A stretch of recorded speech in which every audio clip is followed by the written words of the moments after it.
자, 원나 간섭기 관련된 내용을 볼게요. 그래서 이제 고려는 이제 원나라 예속하에서 이제 여러 가지 자주성의 시연을 어, 받았는데, 일본 정벌을 동원했거나 영토를 상실했거나 간제를 격특화, 뭐 경제 수탈이라든지 몽골 풍습이나 내전 간섭을 했다. 그 하나하나 이제 살펴보면요. 일단 앞에서 얘기한 지금 원종 때 왕정 복구를 했는데, 왕정 복구가 몽골의 도움 때문에 그런 거예요. 당연히 세상 공짜가 없다고 몽골의 간섭을 받겠죠. 그래서 이제 몽골이 그 당시 일본 정벌을 하게 됐는데, 그때 쿠비랑 칸이죠. 그때 두 번에 거쳐서 이제 뭐냐면 그 일본 정벌을 원정을 하게 돼요. 물론 다 실패했지만 이때 이제 우리나라에 이제 설치한 간청이 정동행성이에요. 정동행성. 자, 이 정동이라는 것은 뭐냐면 일본 정벌을 한다는 뜻이죠. 동쪽을 정벌한다. 이 내용이고, 그 다음에 행성이라는 것은 행중서성 있죠.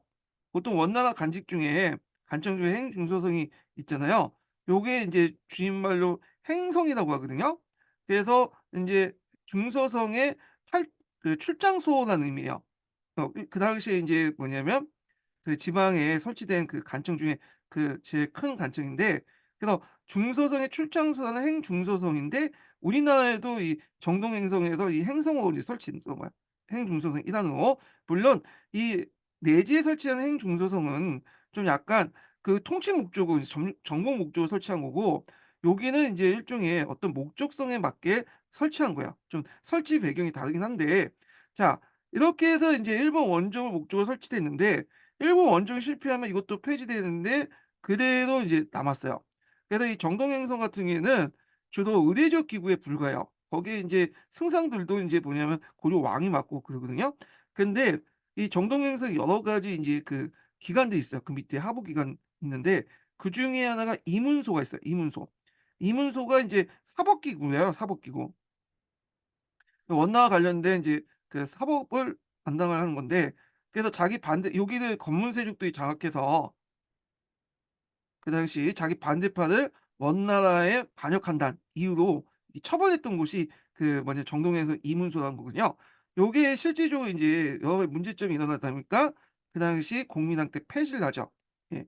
그런 것도 좀 기억을 해 두시고요. 근데 어떤 책에서는 이 정동행성을 실제 통치기구로 이렇게 묘사를 하는 책이 있더라고요. 그건 아니고 의례적 기구에 불과하고요. 실질적으로 인제 여기 문제가 됐던 기구는 지금 정동행성 하부 기구인 이문소다. 이렇게 기억을 해 두시면 돼요. 그래서 그 밑에 있죠. 자, 여기 보면 형식적인 기관이었지만 원나라 제도 있기 때문에 관리들이 검문 세력들이 이 장악해서 남용했고요. 원의 간인들이 충당돼야 할 직책인 평장정서나 좌우성, 참지정서 다 공식이고 위례적 기구에 불과했다는 거. 그 수장이었던 최고 승상지휘는 그 고려 그 왕이 겸직을 하는 그 기구예요. 그래서 하부 기구가 있는데 주로 이제 제일 문제가 됐던 것이 이문소죠. 그래서 여원 관계 관련된 범죄를 단속하는 일을 했으나 부원색 때 이익을 대변하는 기구로 변화됐고, 그래서 자기 반대파들을 반원파로 몰아 가지고 처벌했던 곳이 이문소였다. 이렇게 보시면 돼요. 그 외에도 인제 순마수가 있고요. 그다음에 만호부가 있는데, 요게 순마수는 나중에 인제 그 조선시대 의군부에 영향을 줬다고 그래요. 뭐 중요한 건 아니고 이 만호부인데, 이 만호부를 좀 설명하면 보통 그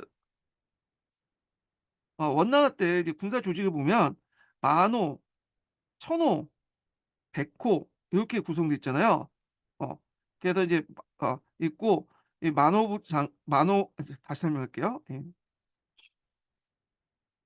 만호부, 그다음에 천호부, 이런 식으로 인제 10 단위로 끊어 가지고 인제 군단 조직을 만들죠. 그래서 만호부는 만호가 인제 최고 수장이고 천호부는 천호가 최고 수장이에요. 예. 이게 원나라 인제 간제 군대 조직인데, 이걸 고려에도 똑같이 영향을 줬어요. 그래서 고려 같은 경우에는 인제 그 원나라부터 그런 만호나 천호 같은 간직을 많이 받아와요. 그리고 요걸 바탕으로 고려나라에서 만호부하고 천호부를 인제 설치를 하거든요. 근데 이 만호부하고 만호와 천호는 원나라에서 뭐냐면 임명하는 거예요. 임명하는 거예요. 그 고려 왕이 인제 추천하면 원나라에서 임명을 하는 식으로 만호와 천호를 인제 임명하고, 그에 따라 만호부나 천호부를 설치를 해요. 예. 그래서 있는데 이게 인제 문제점이 되는 게 뭐냐면, 대개 이때 임명된 사람들이 어떤 사람들이겠어요? 부원배 출신들이죠. 그리고 인사권이 누가 가지고 있죠? 원나라가 갖고 있죠. 그러다 보니까 이게 문제가 생긴 거야. 그래 가지고 이게 왕권을 약화시키는 기반이 되니까 안 되겠다 해 가지고 이 공민왕 때 이 만호부를 철폐하거든요. 근데 주의할 건 이 공민왕 때 철폐한 만호부는 그 당시 원나라가 임명한 만호와 천호에 의해서 조직된 그 만호부와 천호부를 폐지시킨다는 거예요. 그래서 공민왕 때 이 만호부를 그 원나라 간섭하의 만호를 없애버리고 자기가 직접 인제 뭐냐면 임명을 해요. 그래서 공민왕 때도 계속 만호부가 유지가 돼요. 그래서 이 고려 군사 조직이 되거든요. 그래서 이 만호부 자체가 원나라의 간섭을 받은 조직이에요. 근데 초창기 때는 인사권을 원나라가 가지고 있다가 고려시대 때 공민왕 때 이런 문제점을 개선하고자 원나라에 임명한 이 만호와 천호를 폐지하고 따로 고려가 여기 공민왕 때 직접적으로 이제 고려의 군사 조직을 편입시켜 갖고 만호와 천호부를 운영하고 그때 관리는 고려 왕이 직접 임명을 한다. 요걸 보시면 될 것 같아요. 예. 그래서 고려의 군사 조직과 영향을 주 고려 그 조 고려 후기 때 군사 조직에 영향을 줬다. 이렇게 보시면 되고 자 그다음에 다루가치 같은 경우에는 몽고가 점령한 지역을 뒀던 간원인데 일종의 민정 감찰관이다. 이렇게 보시면 되겠죠. 자 그다음에 입성책동이 있었는데 자 입성책동은 인제 그 당시 어 약간의 인제 심양왕 문제 때문에 인제 연결돼 갖고 인제 일어났거든요. 그래서 대개 보면 기록에 보면 3번 정도 이렇게 연결됐다고 해요. 충성왕 때 1 번, 충성왕 때 이제 2번 이렇게 있는데 입성채통이 왜 일어났냐 뭐 여러 가지 이유가 있지만 2번 정도는 이 심양왕 때문에 문제가 일어났어. 왜냐면 심양왕이 어떤 사람이냐면 요걸 이제 돌아가기 전에 이제 충성왕 때부터 얘기를 좀 파풀이했어요. 이 충성왕은 그다음 집권할 때 2번째 집권할 때 이 사람은 어디에서 있었냐면 대도에 있었어. 대도에 있으면서 고려의 인제 뭐냐 편지를 통해서 통치하는 그런 형태로 통치를 했거든요. 근데 대도에 왜 있었냐면 일단 충성왕이 누구와 누구의 자식이죠? 충녕왕과 제국공주의 태어났잖아요. 그러다 보니까 이 사람 자체가 쿠비나이 왕의 쿠비나이 칸의 이제 세 번 외손지예요. 그러니까 지위가 상당히 높죠. 그러고 이제 그래서 넘버 3 정도 되는 거기 때문에 대도에서 정치 지휘를 하고 있었어요. 왕권의 칸 지위를 둘러싸고 할 때 싸울 때 여기서 그 옆에서 봐주는 킹메이커 역할을 했던 사람이 충성왕이거든요. 그래서 이 충성왕은 나중에 이제 자기가 원하는 황제가 칸이 되니까 그 칸으로부터 인종인가가 기억이 잘 안 나는데 그 칸으로부터 무슨 지위를 받게 되냐면 심양왕이라는 지위를 받게 돼요. 그러니까 이 사람은 심양왕과 고려왕이라는 지위를 동시에 잇는 거죠. 심양왕은 나중에 더 격상이 돼서 심왕이라고 해요. 보통 이제 중국의 왕호표를 보면 두 글자 왕과 한 글자 왕호가 있는데 그중에 한 글자 왕호가 뭐냐 제일 좀 지위가 높거든요. 예. 그래 가지고 심왕으로 격상이 돼요. 심양왕이나 심왕은 주로 이제 어디냐면 요동 지역에 있죠. 심양 지역에 그 당시 이제 고려 유민들이 되게 많았어요. 그 유민을 관리할 목적으로 인제 한 거고 그다음에 우치키 왕가라고 해서 만주 지역에 인제 왕가 세력 중에 큰 세력이 있는데 그들이 인제 쿠비나이 칸의 좀 계기국이니까 그들을 견제하기 위해서 이 심양왕을 둔 것도 있어요. 하여튼 이 심양을 인제 뒀는데 심양직을 뒀는데 이것 때문에 인제 뭐냐면 비판을 많이 받게 돼, 원나라 정부에서. "너는 왜 고려왕하고 심양하고 같이 하냐. 한쪽을 포기해라." 그러니까 인제 이 사람이 충성왕이 어떤 생각을 했냐면 그냥 물려놨어. 고조왕하고 심양을 다 물려나고 자기는 상왕으로서 인제 요를 통제하는 방식으로 인제 했거든요. 심양왕은 누구한테 줬냐면 그 조카였던 왕공과 줬고요. 고려왕은 충무광한테 이제 넘겨준 거야. 예. 근데 이제 문제는 이게 이제 발달이 된 거지. 얘네들이 서로 견제를 하는 거야. 예. 그래서 이제 이것들이 계속 후에 충성에 죽은 후에도 이제 문제가 됐던 거고 그래서 이제 심왕 입장 볼 때는 어떻게 하든 이 고조왕이 되고 싶잖아요. 그래 가지고 원나라한테 이제 상소를 해 가지고 그 당시 충무왕을 막 비난을 하고 그래요. 막 왕고 같은 사람들이. 그러니까 그 원나라에선 충무왕을 한때 이제 대도 불려 갖고 몇 년 유폐 유폐를 시킨 적이 있어요. 대도 다른 데 못 가게. 자 그 과정에서 인제 막 했지만 심왕 때도 인제 뭐냐면 고려왕을 하지 못하니까 차라리 뭘 내세웠냐. 여기에 뭐냐면 정동행성을 설치하자. 그러니까 정동행성이 아니라 정동행성을 일종의 내리성을 만들자. 그래서 그 몽골란의 중서성 있잖아요.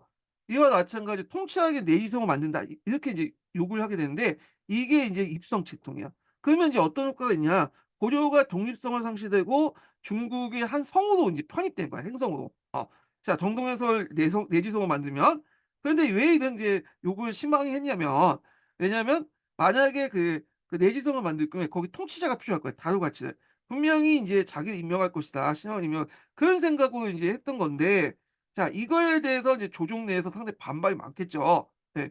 그래서 군신이 당겨서 반대 운동이 전개됐고 결국에는 인제 뭐냐면 이런 논의가 나중에 국민학 때 폐지되긴 했지만, 그리고 원나라 입장일 때는 직접 통치할 이유도 없었다. 물론 원나라 초창기 때 첫 번째 뭐냐면 논의 때는 충성왕 때는 정동행성을 내지성을 만든다는 논의가 있었어요. 이건 희망하고 이제 관련이 없는 거지만 하여튼 그때는 좀 있었는데, 두 번째, 세 번째 논쟁 때는 별로 그 통치할 의지가 없었고, 왜냐면 또 원나라도 한번 겪어 봤잖아. 몽고 그 고려군하고 싸울 때 마네들도 소모전 때문에 상당히 피해를 많이 봤거든. 그러니까 직접 통치하려면 통치 비용이 많이 든다고 생각이 든 거야. 거기다가 또 쿠빌라이 칸하고 인제 그 원종이 맺은 세조 구제의 원칙 있잖아. 고려가 책봉권을 인별 고려가 책봉 사대를 계속할 경우에는 뭐냐면 "너희들의 어떤 생존권을 인정해 주겠다." 그 세조 구조의 원칙이 있기 때문에 결국에는 입선채통은 인제 뭐냐면 없어졌다, 이렇게 보시면 돼요. 그런데 이 입선채통이 두 번째와 세 번째는 이 심양왕 문제 때문이었고, 심양왕이 할 때 구원배들 거기 많이 가담했다, 이렇게 보시면 될 것 같고요. 그래서 인제 요 내용들 보시면 되고, 심양왕 문제인데 심양왕은 이제 나중에 심왕이라고 또 해요. 충성왕이 이제 뭐냐면 여러 가지 공을 세웠기 때문에 심양이라는 칭호를 받게 되거든요. 하여튼 왜 심양을 뒀냐. 고려왕을 견제해 분열 정책을 하려고 했고, 그다음에 두 번째로는 신양의 요양에 망명 고려 농민들이 많았어요. 그래서 농원돈을 이용해서 통제가 편리하려고 했다. 이런 것들 좀 보시면 될 것 같고요. 여기에다가 인제 추가하면 아까 지금 오치케 왕가라는 하는 만주 지역의 그 왕족들이 있어요. 이들이 이제 쿠빌라이 칸한테 계기고 그랬거든요. 그래서 그들을 견제할 목적으로 심야강을 둔 것도 있어요. 그래서 이 공민왕 때 심야강을 이제 공민왕 때 공민왕 업적 중에 하나가 공민왕 때 심양하고 요양을 공격했다고 했잖아요. 여기가 뭐냐면 신양왕의 근거지이기 때문에요. 예, 그것도 있고 또 심양왕은 이제 부원배하고 연결됐기 때문에 부원배 근거지이기도 해요. 그래서 공민왕 때 심양과 요양을 공격했던 것이 뭐냐면 부원배의 어떤 장당들을 없애려고 공격했다, 이렇게 보시면 되고, 그래서 이제 공민왕 때 요동 정보의 원인을 제공해 줬다. 심양과 요양 정보의 원인. 물론 이 공민왕 때 요동 정보는 아쉽게도 뒤에 얘기했지만 그냥 거기를 점령을 한 게 아니라 그냥 아니, 점령해서 통치한 게 아니라 점령만 하고 이제 거기 통치하기 어려우니까 거기에 있는 고려민들 다 데리고 와 가지고 이렇게 인제 왔죠. 예. 그래서 심양왕의 근거를 없애려고 했죠, 부원배의 근거지를. 예. 그래서 인제 요 내용들 이제 같이 기억을 해 주시고, 자, 그다음에 법속의 변화를 보겠습니다. 예. 자, 여기 보면 이제 원나라 간섭기 때 우리나라가 여러 가지 이제 몽고의 영향을 받았어요. 그래서 몽골 풍습이나 이런 것들이 많이 들어왔는데, 그래서 우리가 잘못 생각한 게 뭐냐면 몽골 풍습을 고려가 원나라 간섭에 강요해 가지고 했다, 이렇게 아신 분들인데 그건 전혀 아니에요. 그래서 몽골 같은 경우에 원나라는 세계를 정복해서 자기한테 항복하면 자기 풍습을 강요하지 않아요. 자기의 어떤 종교나 풍습들을 강요하지 않고 그 지방에 있는 풍습이나 종교, 문화들 다 인정해 주거든요. 마찬가지예요. 고려도 여기 인제 뭐냐면 원나라 관습기 할 때 몽골에서 약속을 했어. "너네들 풍습은 보존해 주겠다." 그 약속을 했는데, 얘가 하여튼 몽골의 침입을 받고 간섭기다 보니까 몽골하고 친하면 자기들 이득이잖아요. 그러다 보니까 부원배들 중심으로 해서 이렇게 몽골 풍습을 적극적으로 도입을 했어. 그래서 마치 이게 몽골의 어떤 간섭처럼 이렇게 해 가지고 우리가 어쩔 수 없이 이렇게 한 것처럼 돼 있지만 실질적으로는 고려 자체에서 자발적으로 했다는 거예요, 자발적으로. 그래서 원나라는 토풍을 인정을 했지만 고려 자체에서 자발적으로 시행했다. 그래서 이제 몽골식 이름이나 그다음 몽골어를 사용했고요. 몽골식 의복, 번발 같은 것들을 했다. 그리고 여기에 보면 있고요. 그다음에 인제 왕족의 혈조국 금지 시도인데 이거 원나라가 했어요. 여기는. 예. 이거 아니에요. 그래 가지고 이거 원나가 아니라 다시 생각나네. 잠깐만, 이거 노비제도 있죠. 그래서 이제 몽골족의 그 있고, 몽골 같은 경우 원나라는 이제 그 한나라 영향을 받았잖아요. 한나라가 한족의 영향을 받다 보니까 그다음에 완족의 그 헐족을 금지 시도했지만 그거는 실패했다. 이렇게 보시면 돼요. 이게 동서논이, 이게 뭐라고 그러죠? 근친혼이죠, 근친혼. 이 근친혼 좀 얘기를 하면 보통 인제 고려의 초창기 때는 동성혼이라 갖고 같은 이제 왕실끼리만 결혼했거든요. 근데 문제는 얘들이 인제 뭐냐면 나온 얘들이 거의 핀볼이야. 그래서 안 되겠다 해서 현종 때부터는 왕자들 있죠. 왕자들은 이성 귀족들과 이제 결혼을 해 가지고 왕자들 생산을 하도록 하고 자손을. 다만 공주는 뭐냐 같은 왕실끼리만 결혼하도록 했어요. 이걸 인제 금지시키려고 했지만 이게 잘 안 된 거죠. 예. 공주 같은 경우에 그 당시에 왕실만이 결혼했어요. 물론 무인 정권 시기 때는 이제 뭐 채씨 정권하고 이제 결혼한 것도 있었지만 그건 예외적인 거고. 하여튼 이걸 시도했지만 시도했고 실패했고, 그다음에 일부 다처제를 설립했다. 이건 몽골족 풍습이 아니라 이게 한족 풍습인데, 한족 같은 경우에는 이제 그 뭐냐면 일부 다처제잖아요. 그래서 이제 요런 것들을 이제 했다라는 거죠. 그래서 그 당시 이제 고려 같은 경우에는 일부 일처제죠. 아 말을 잘못했네. 다시 얘기할게요. 그게 잘못 적어 놨어. 다시 좀 얘기할게요. 음. 일부 다처제가 성행했다는데 요걸 좀 설명하면, 자 여기 보면 고려 같은 경우에는 기본적으로 일부 일처제요. 물론 이제 처벌뒀다는 설도 있는데 가끔 이건 예외적인 거고, 대개 보면 일부 일처제고 처벌 둘 수 없는 그 환경이 있어. 왜냐면 이때 난기 여가원이 있죠. 그러니까 남자가 한동안 여자 집에 살다 보니까 여자 집에서 처벌 줄 수는 없잖아요. 그러니까 일부 일처제고, 다만 예외적으로 망실만은 일부 다처제였어요. 예. 그런데 인제 이게 몽골족의 영향인지 하여튼 중국의 영향을 받아서인지 모르겠지만 원나가 간섭기 때는 그 뭐냐 왕실 외에도 일반 그 뭐냐면 검문 세력들이 일부 다처제를 시행해요. 일부 다처제. 그래 가지고 근데 물론 이게 이제 제도화된 건 아니고 일부 지역에서 인제 일부에서 실시한 거야. 일부 간행적으로. 요런 걸 좀 기억을 해 두시면 될 것 같고요. 근데 이제 조선에 들어와서는 성리학적 영향을 받아서 뭐냐면 일부 일처제를 시하게 하는데 요게 다첩제를 뒀죠. 그 처와 첩의 지위를 뭐냐 구분했잖아요.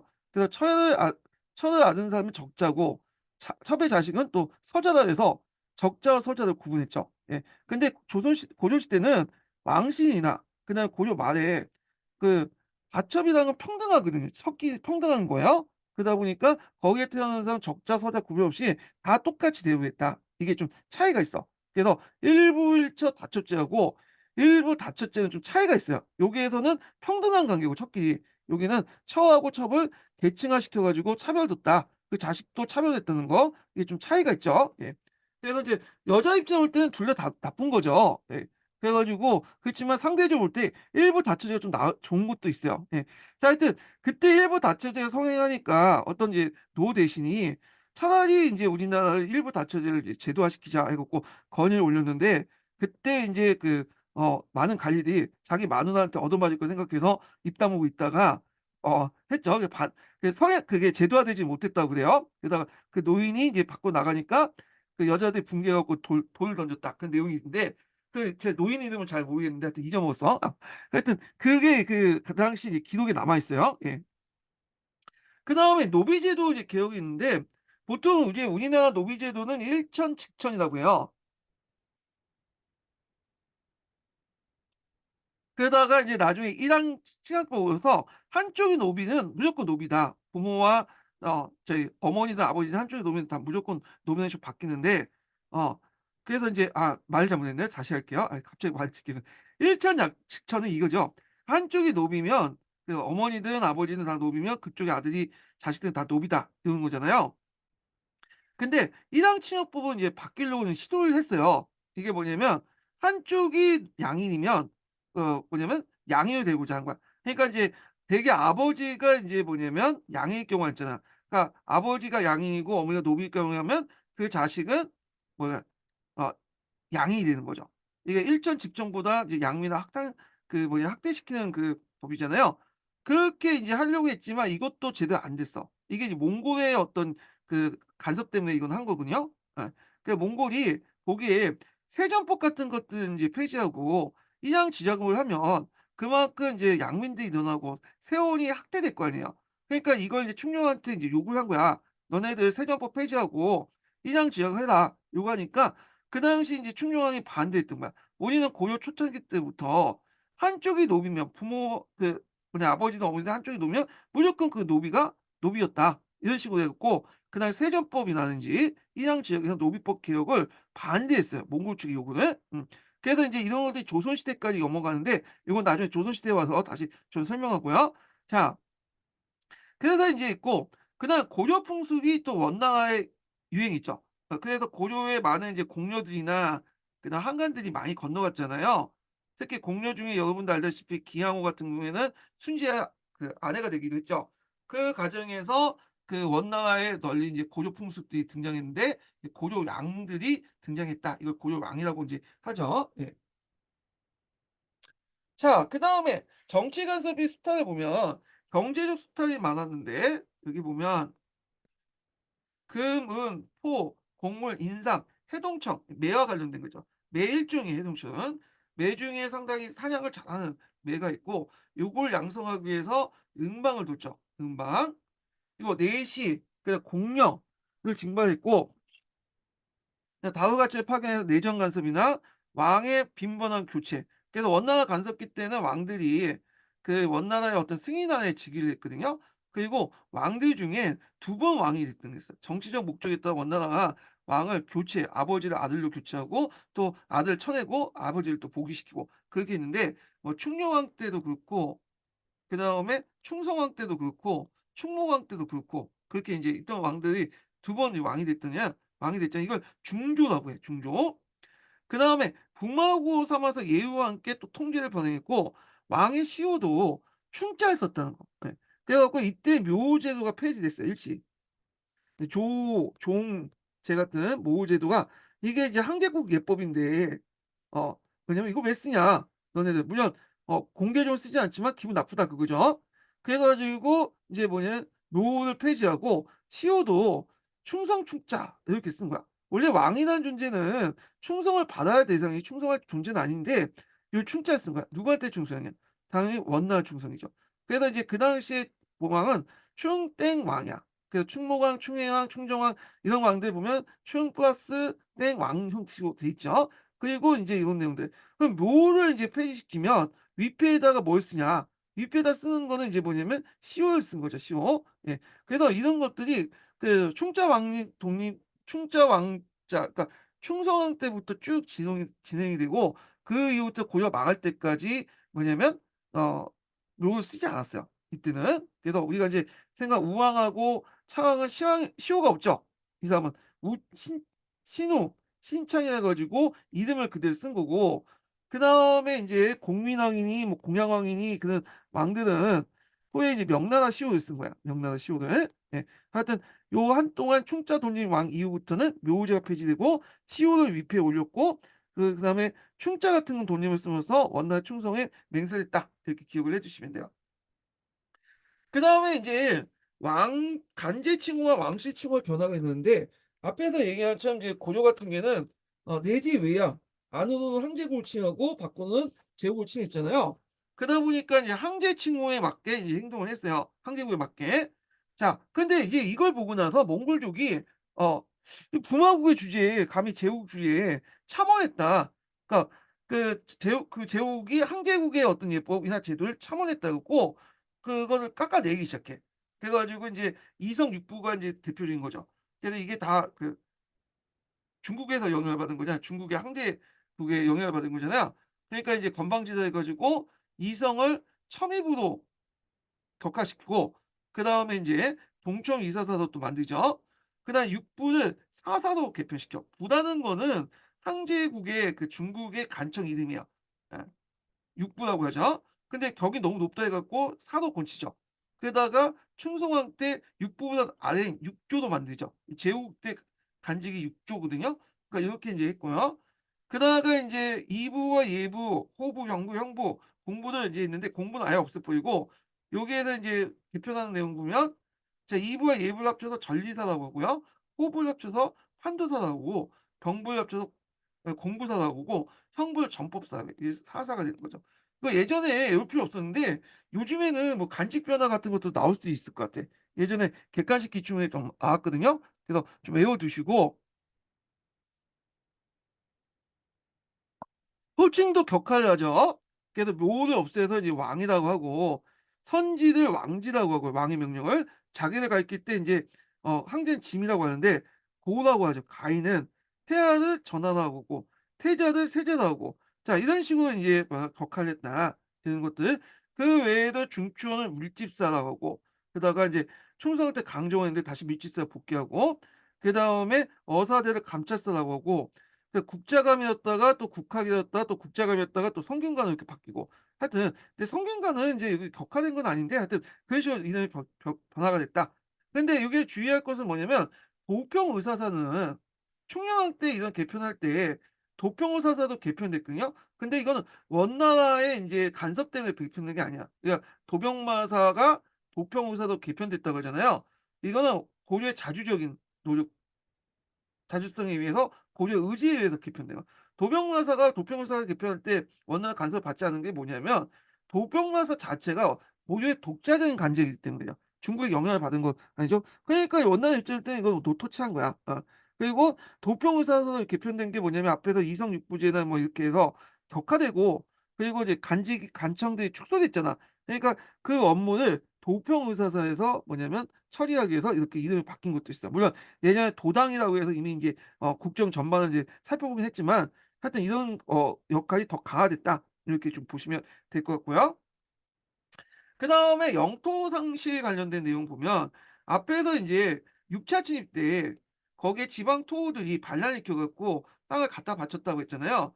그래서 인제 쌍성 총관부나 공령부가 만들어지는데 그래서 쌍성 총관부는 조이와 탁천이고 채탁이다. 맞아요. 채탁이 인제 배신해 가지고 갖다 바친 땅이야. 그래서 인제 만들었는데 여기 이제 지도를 보시면 쌍성 총관부는 여기 있고요. 오늘날 이게 어디 쪽이죠? 원주인가? 아 이게 원주가 아니라 잠깐 여기 어디야? 원산. 항해 일대라고 이제 보시면 돼요. 여기 일대고 있고 그다음에 이제 여기 일대가 이제 동령구죠, 동령구. 예. 그리고 이제 여기가 이제 탄난총관부를 뒀어. 예.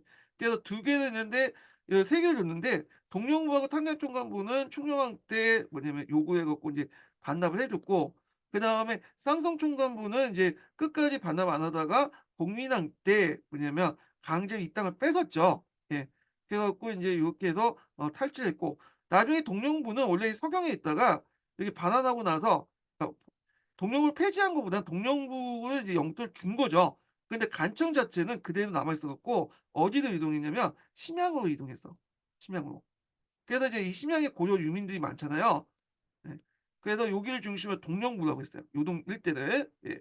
게다가 나중에 인제 공민왕 때 두 번에 걸쳐서 동령부를 공격했다 그 내용이 있거든요. 동령부는 심양과 요양을 공격했다는 거예요. 그러니까 서경을 공격한 게 아니라 그래서 서경에서 심양이나 이런 요양 쪽으로 이동을 했다. 이렇게 보시면 될 것 같고 그다음에 탐난총관부는 이제 탐난데 오랫동안 여기에 말을 키웠죠, 몽골족들이. 왜 말을 키웠냐면 여기가 이제 뭐냐 말 키우기가 되게 좋아요.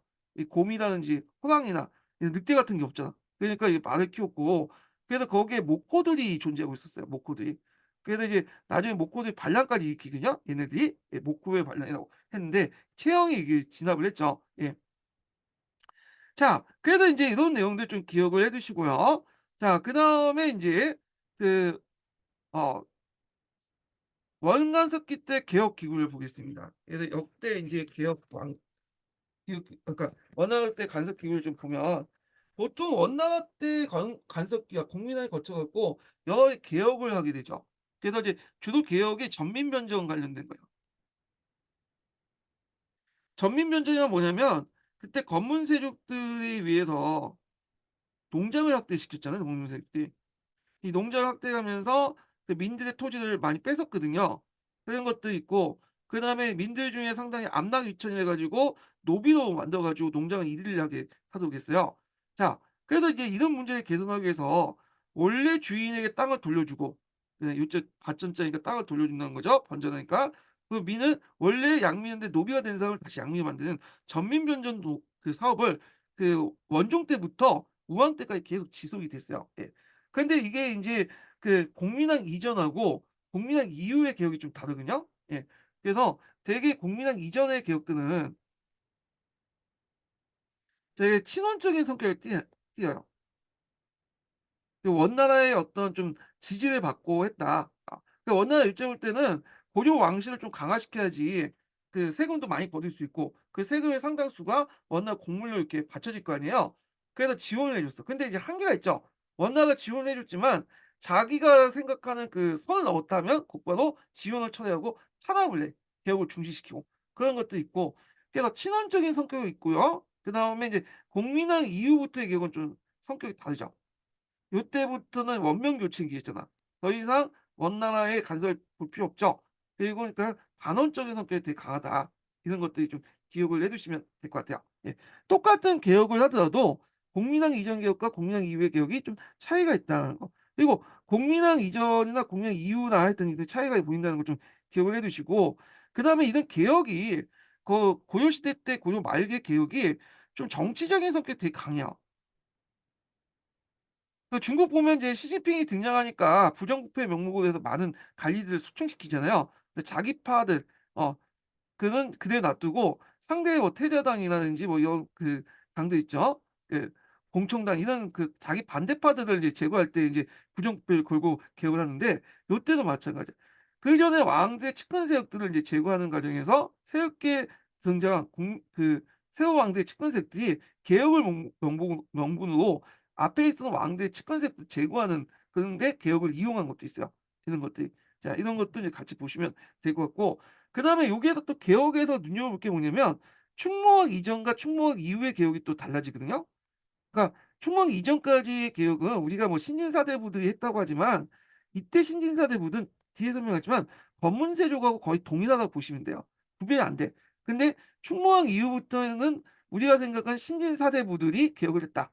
공민학 때까지 이렇게 보시면 되는데 요때 신진사대부들은 그 앞에 있던 신진사대부와 달리 친원적이 아니라 반원적인 성격을 갖고 있고 성리하고 무장된 세력들이야. 그래서 이들은 그 앞에 있는 신진사대부와 구분하기 위해서 신흥 유신이라고 따로 요즘에 부르게 되죠. 예 이런 것도 있고요. 자 그러면 그 원나라 간섭기 때 개혁 관련된 내용을 이제 보기 전에 또 개혁 기구 명칭을 좀 외워 주세요. 이것도 예전에 기출문제 나왔던 건데 자 충녕할 때 개혁 기구는 정민병정도감이요. 정민병정도감하니까 '아 이거 뭐야 공민왕 때 세워진 기구라고 생각하지만 이미 예전에 전민병조도가 있었어요. 예. 그 전민변전 사업이라는 게 공민왕뿐만 아니라 그전까지 계속 지속됐던 거고 그래서 전민변전 도감이라고 이제 불렸고 충성왕인데 충성왕은 그 개혁을 1차 개혁과 2차 개혁으로 나누죠. 충성왕이 이제 초창기 때 개혁을 할 때 1차 개혁 때 살인원을 했고요. 그리고 쫓겨났잖아. 그래서 자기 아버지 충녕왕이 다시 이제 복위를 했다가 다시 돌아왔죠. 2차 개혁은 정농사예요. 예. 그리고 이런 것들 같이 기억을 했는데 살인원 관련돼서 이제 예전에 한번 시험 문제 나왔거든요. 요거 외워 두시고요. 그다음에 우연창인에서 이제 소금의 전매제를 실시했던 기억이 있고 충수광 때 찰리 변이 도감을 만들었고 충무광 때 정치 도감을 만들었어요. 이것도 예전에 한번 기출문제 나왔거든요. 충무광 때 개혁은 특징이 뭐라고 했죠? 우리가 생각하는 그 신진사대부들이 개혁을 했다. 그래서 이 신진사대부는 신은 육신이라고 인제 해서 종전의 신진사대부하고 좀 다르죠. 예. 그래서 그들이 등장했던 배경이 뭐냐면 강락농법이 도입되면서 중국의 성리학이 들어오면서 강락농법도 이제 확산되죠. 그러면서 중소지주로서 이런 강락농법을 적극적으로 받아들인 계층이었다는 거. 그다음에 앞에서는 성리학을 적극적으로 받아들여서 성리학을 내세운 개혁을 했다. 그러다 보니까 당연히 이제 이들 성향이 친원보다는 반원적인 성격을 되게 띠고 있다라는 거예요. 그래서 이 정치도감의 인제 윗대가리들은 그 되게 뭐 권문세족들이지만 이 실무진들은 되게 신진사대부들이다. 그래서 이걸 그 신진사대부들이 등장했기 때문에 정치도감의 의미가 상당히 깊이가 있어요. 예. 의미가 있다는 걸 좀 기억을 해 두시고 그다음에 공민왕이 인제 신돈을 시켜 갖고 전민변전도를 또 만들죠. 그래서 이제 전민변전 사업을 했고요. 그래서 각 개혁기구의 이름 정도 외워 두시고 사림원하고 요 정치도감은 좀 외워두세요. 사림하고 정치도감은. 예. 자, 그러면 이제 내용을 들어가기 전에 세 번째 인증번호 알려드리겠습니다. 세 번째 인증번호는 59번입니다. 59번. 자, 그럼 충령왕 관련된 내용을 볼게요. 자, 충령왕 같은 경우에는 되게 좀 현실적인 인물이야, 이 사람은. 되게 현실적인 인물이고 상당히 이제 뭐냐면 왕권을 좀 강화시키려고 했어. 원나라를 끌어들여서 왕권을 강화시키려고 했던 인물이었거든요. 그래서 이제 충녕왕이 그 당시 이제 필작전이라는 것을 설치했어요. 측근인물로 구성을 했는데 여기에서 이제 볼 게 이 원나라 고려 말기 때 그 개혁 중에 하나가 배경 중에 하나가 이 측근세력 때문에 일어난 것도 있어요. 보통 그 충성왕이니 충해왕이니 뭐 충무왕 그 이후에 이제 충짜들린 왕들 보면 그 태자 시대 때 어디에 가 있었냐면 얘네들이 대도에 가 있었어요. 그러다 보니까 이제 대도에 오랫동안 생활을 하고 거기에서 이제 교육을 받았죠. 신원 세력을 양성시키기 위해서 교육을 받았는데 그때 대도에서 같이 따라갔던 측근색도 있어. 그러니까 어린 나이에 이렇게 가다 보니까 정서적 심리적인 측근색들에 의존할 수밖에 없는 거죠. 근데 얘네들이 이제 이렇게 같이 활동하다가 왕의 친위 세력이 돼버린 거죠. 그 과정에서 이제 또 이게 뭐냐면 그 고려로 들어와서 왕이 되면 이 원나라 때 같이 했던 이 측근 세력들이 동고동락했던 측근 세력들이 왕 주변에 표린해 갖고 인제 얘네들이 건신이 되는 거야. 그리고 자신의 권한을 강화시키기 위해서 예전 왕의 측근 세력들을 제거할 필요했잖아. 그러다 보니까 이때 이제 개혁이라는 이름으로 제거를 했던 거야. 예. 그래서 인제 원나라 그 고려 말기 때 그 개혁의 성격이 이런 측근 세력 간의 갈등, 그러니까 전왕의 측근 세력과 후대 왕의 측근 세력의 갈등이 인제 어떤 배경이 됐다. 이런 것도 같이 기억을 해 두시면 될 것 같아요. 그래서 이 필적조도 이 측간세력의 어떤 걸로 구성이 됐다. 그 좀 기억을 해 두시고 물론 이 충녕왕 같은 경우에는 이제 그 세자 시대를 때 고려에 있었으니까 좀 약간 경우가 저 뒤에 있는 왕들하고 좀 다르긴 하지만 자 이들은 되게 도평의사가 별도의 인물로 구성이 됐고요. 그리고 인제 그 당시 인제 충녕왕 때 여러 가지 그 문제점이 일어나니까 그 당시 그 홍자본이라는 사람이 평민 18사를 올렸어. 예. 그래 갖고 이제 이렇게 했는데 그래서 이 홍자본이 인제 그 뭐냐면 홍자본도 이제 충녕왕의 측근세력이라고 보시면 되겠는데 평민 18사는 상소 이름 상소 그 명칭이에요. 당시 정치, 경제, 사회, 문화 등 각 부분에 여러 가지 폐단을 이제 개혁을 할 거를 주장을 했다. 그래서 이제 그 내용을 보면 민생 안전 유치 공문의 정액 이외의 징수를 금지하고 사폐전에 대한 영향을 부과했다. 그래서 그 사급전에 대해서 세금을 부과했다고 보시면 돼요. 영역이라는 세금이라는. 예. 그 사패전에 대한데 사패전 관련된 내용은 나중에 그 다시 얘기할게요. 물론 이제 시험은 되진 않았지만 그런 상소를 올렸다. 이렇게 보시면 되겠죠. 그리고 충령왕의 업적 중에 아까 말했지만 전민변전 도감을 설치했다는 것도 같이 기억을 해 주세요. 그다음에 이제 국학을 진흥했고요.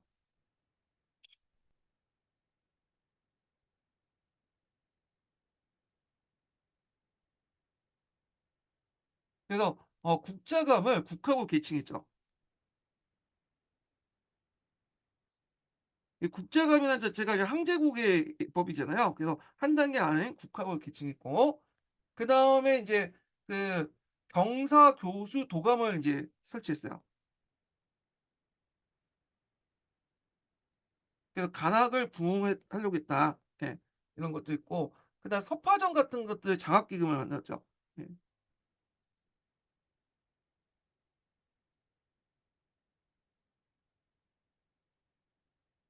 그래서 장학기금을 만들어서 간학을 부흥하려고 했다. 예. 그래서 인제 있는데 요런 업적도 있다는 거 좀 기억을 해 두시고 예. 그다음 충성왕을 볼게요. 충성왕 관련된 내용은 예전에 시험 문제 나왔죠. 이 사람 관련된 내용이 예전에 시험 문제 나왔는데 나올 가능성이 많아. 예. 요 사람이. 충성왕은 일단 스펙이 되게 좋아요. 완전 다이아몬드 수준인데 이 사람의 그 아버지가 충녕왕이고 그리고 그 어머니가 제국공주죠.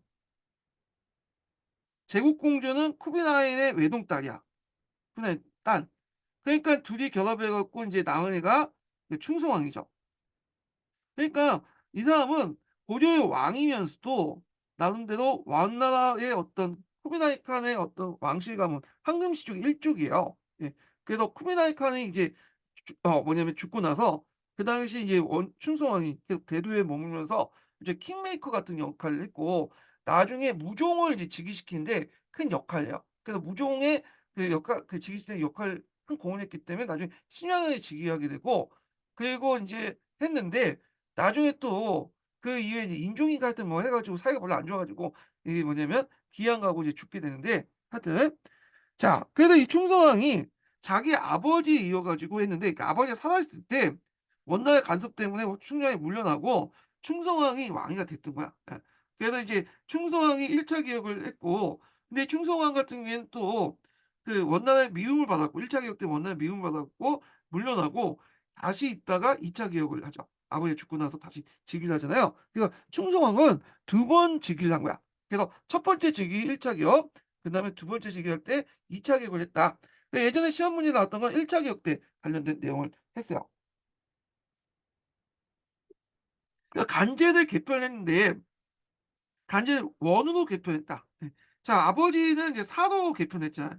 간제를 그때 사로 이렇게 해 갖고 그 앞에서 육부를 사사로 개편하는 것처럼 사자 돌림 이제 뭐냐 간청을 개편했는데, 원자 돌림 개편을 했다. 이 원자 돌림을 왜 했냐?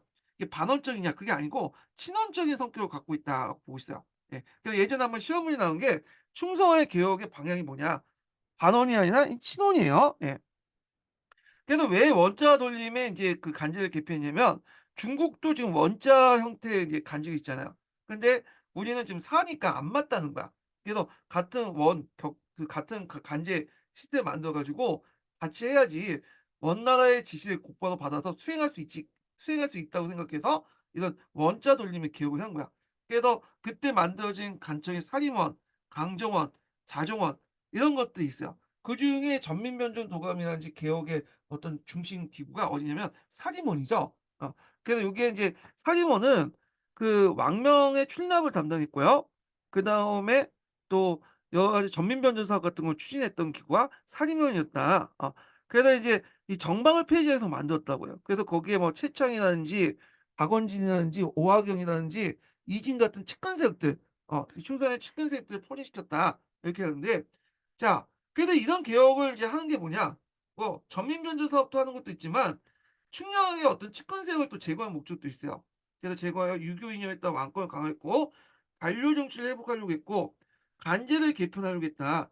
그래서 육전 체제를 복구하고 사를 폐지하고 원을 설치했다. 그렇지만 주의할 것은 이때 원을 설치했다는 의미는 뭐냐면 반원적인 게 아니라 친원적인 의미에서 설치했다. 친원적인 의미에서. 그래서 이제 원나라 간제와 동일하게 해서 원나라의 어떤 명령을 원활하게 수행하기 위해서 효율성 측면에서 했는데, 이게 이제 원나라 입장일 때는 마음에 안 든 거죠. 예. 어 그 충성한 입장일 때는 진심은 원나라를 위해서 한 건데, 신혼 입장에서 한 건데 원나라 입장일 때는 좀 뭐예요? 참언한 거죠. 그리고 개혁이 너무 자기가 서 저 그거는 선을 넘어선 거야.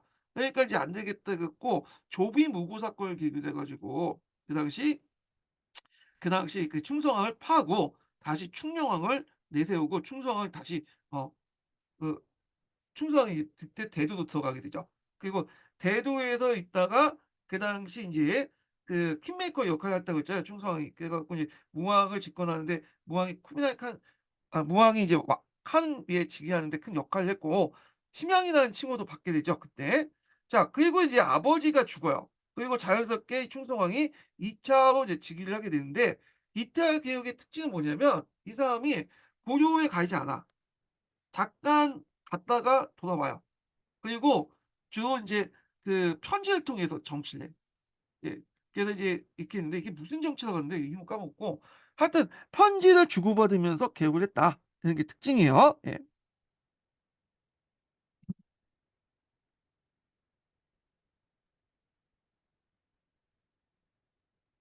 전지 정치다, 전지 정치. 예. 이걸 전지 정치라고 하거든요. 편지에 전지를 적어서 했던 정치를 전지 정치라는데, 자, 하여튼 2차 개혁을 이제 보면 정농사를 설치했다. 그래서 그 앞에서 인제 그 얘기했던 사리머니 했던 정치를 인제 정농사에서 인제 하려고 했죠. 그래서 건세가들이 이제 농장 확대이나 토지 제도의 문란을 시정하고 국가 수입의 확대하고 민생을 안정했고요. 그다음 억지로 농비가 된 사람을 양민화시킨 전민변전 사업을 했다는 거. 1차 때는 사립원에서 담당했지만 2차 때는 전농사에서 담당했다. 그다음에 가격법을 실시했죠.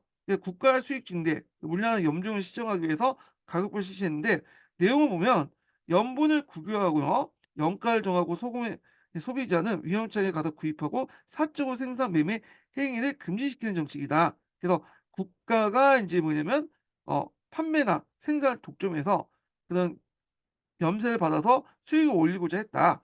자, 그런데 이제 이 충성화의 개혁 정치는 여러 한계가 있어요. 일단 개혁 정치를 뭐냐면 뒷받침하는 정치 세력들, 우리가 생각한 뒤에 있는 신사대부 세력들이 아직 성장하지 못했고, 그다음에 원나 간섭에 인정하는 가운데에서 개혁을 추진했기 때문에 원나에서 정하는 선을 넘을 경우에는 이게 또 탄압이 들어와요. 예. 그런 것들 좀 기억을 해 두시고요. 그래서 이제 충성왕은 계속 인제 대도에 있다가 자기의 두 가지 지위, 그러니까 심양왕과 신왕과 고조왕의 지위를, 심양지는 자기 조카한테 넘기고 심양왕의 고려왕의 지위는 충무왕한테 넘기죠. 그리고 그때 인제 뭐냐면 물러나서 망건당을 세우거든요. 예. 그래 갖고 인제 있던 개혁들이 제대로 안 되니까 인제 물러나서 개혁을 망건당을 세워서 국경에 세운 학문연구소인데 망건의 책이 있다고 해서 망건당이라고 해요. 그래서 거기서 유학을 연구하고 고려 유학을 붕괴시켜 개혁적 지식인의 성장에 크게 기여했다. 예. 그때 망건당에서 인제 활동했던 사람이 이재현이라는 사람이야, 이재현. 이재현이 그 당시 중국의 성리학자들 많이 만나서 이걸 통해서 이제 성리학이 본격적으로 도입했다, 이렇게 보고 있어요. 예, 망건당. 그럼 충성왕은 이제 끝말이 좋았냐? 아니죠. 이 사람은 또 이제 또 왕위 계승에 또 잘못 시들려 갖고 결국에는 이제 뭐냐면 어 티베트 유배를 가죠. 3년 동안 있다가 다시 북경에서 죽게 돼요. 예. 이런 내용들 좀 기억을 해 두시면 되고, 제가 이제 아까 강의 중에 좀 잘못 설명한 게 있는데 충무광이라고 계속 얘기했는데 충수광이에요, 충수광. 예. 그래서 앞에서 얘기한 충성왕 아들이 충수광이거든요. 예. 충수광. 그래서 제가 충무광이라고 잘못 계속 충무했는데 충수광과 관련된 거예요, 충수광. 예. 그래서 요때 충수광을 자기 지위에 넘겨주고, 그다음에 그때 이제 충수광이 이제 앞에서 왕고 같은 사람들이 심하게 이제 공격을 받고 모욕을 받고 한때 이제 원나라에 이제 잡혀 살게 되거든요. 하여튼 그때 충무광 얘기한 것 같아. 충수광이야. 제가 잘못 말한 거야. 말하다 보니까 엉켜 가지고. 예. 자, 이해해 주시고요.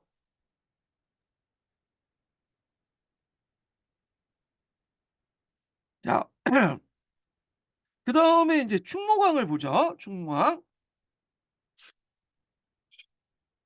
여기 보면 충무광 이전에 뭐 충수광, 충해왕 이런 사람이 있는데 별로 중요하지 않기 때문에 건너뛰고 충무광으로 넘어가겠습니다. 자, 요거 뒷부분, 요거 좀 설명해야겠네. 여기는 고려 식화지에 있는, 고려 헌법지나 식화지에 있는 뭐냐면 충성원 개혁 관련된 내용이야. 예전에 한번 기출 예문에 나왔던 거죠. 예. 그래서 요거는 가격본과 관련된 내용이죠. 예. 그리고 인제 요 관련된 내용들은 전민변전도감 관련된 내용들이죠. 예. 그다음에 충무공으로 넘어가겠습니다. 자, 충무공항은 여기 뭐 호세에 보면 충무공항이 개혁한 것처럼 이렇게 돼 있는데 실제 충무공항은 8살 때 즉위했죠. 그 앞에 이제 왕이 충혜왕이라는 왕이 있었어요. 충혜왕이 있고 이 충혜왕의 아버지가 충성왕이죠. 충수광이죠. 그래서 여기도 이제 두 번 왕위가 이제 주고받고 했는데 이 충혜왕이 상당히 포악하고 여자를 되게 좋아했어요. 그래서 원나 공주 출신 여자를 건드렸다가 나중에 기양 보내고 죽게 되잖아요. 이 충혜왕의 아들이 누구냐면 충무광이라는 사람이야. 근데 이 충무광은 나이 즉위할 때 8살 때 즉위했기 때문에 얘가 8살짜리가 뭘 알겠어요. 이 사람이 이제 개혁을 추진했던 게 아니죠. 그래서 이제 보통 우리가 충무관 개혁을 얘가 추진했다고 생각하는데 그게 아니라 충무의 어머니, 그러니까 충무의 어머니가 이제 원나 공주죠. 충무의 어머니가 추진했던 거야. 제가 이름을 좀 까먹었는데, 그래서 이제 포셈에 보면 충무왕이 이제 뭐냐면 개혁을 추진한 것처럼 얘기하고 있지만 실제 그렇지 않다. 충무공의 어머니와 그 주변에 있는 사람들이 개혁을 했다. 이렇게 보시면 될 것 같아요. 자, 요때 인제 그 충무공이 개혁할 때 이제 그 개혁 기구 이름이 정치도감이죠. 이거 외워 두세요. 그때 이 정치도감의 실무자들을 주로 누가 임명했냐면 그 신진사 대부들 임명했어요. 예. 그래 갖고 예 이렇게 있고, 그래서 최고 책임자는 정통 있는 권문세력 출신이었지만 실무 담당자들은 한미한 그 출신자들인데 주로 신흥 유신 계층이다. 신흥 유신 계층들 두 가지 특징이 있죠. 성리학을 무장했고, 두 번째로는 그 중소지주층이다. 강남 농법을 통해서 강남 농법을 적극적으로 도입한 중소지주층이라는 거 좀 기억을 해 두시면 될 것 같아요. 아 잠깐만, 이게 안 되네. 아 이게 잘 안 돼 갖고 다시 해 볼게요. 그 성리학에 통해서 무장을 했고, 그다음에 강남 농법을 도입한 중소지주층 출신들이 많다. 그러니까 종전에 우리가 알고 있는 신진사 대부하고 좀 약간 결이 다른 인물들이다. 이렇게 보시면 되고, 그래서 이들을 따로 신흥 유신 계층이다. 이렇게 보시면 되죠. 자, 그래서 인제 있고, 주로 이들은 대관과 법관을 종사하면서 주로 공정성 인물이었고 성리학을 수행했고요. 그다음에 강남 문법을 수용한 중소지지층 계층이었다는 거.